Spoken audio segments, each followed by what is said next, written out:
Andito ngayon kami sa Bataan. Ito ang bahay ni Mark. Birthday niya kasi. Ang isa 30th birthday niya. Ni Mark Tolonges.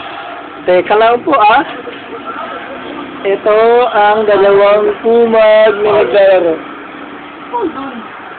Foul daw, sabi ni Michael. Michael Lloyd. Si Michael Lloyd. Ang kalaban niya si Mark. Mark Kulangot. At ito si Charles. Si Charles Darwin II. Ang re-rapin ko mamaya. Atake pa siya. Yari siya sa akin. Ito ang kwarto ni Mark. Yan.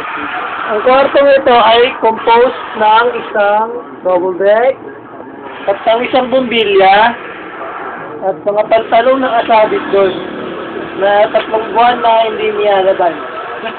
At ayun ang aking bag. Sobrang lambot na sa akin. Ayun ang aking bag. Ayan ang aking bag. At ito si Michael Lloyd. Si Michael Lloyd.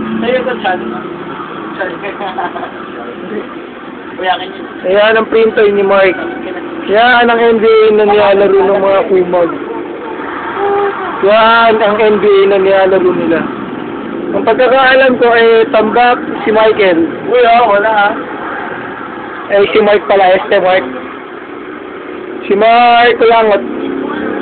At si Michael Lloyd. At si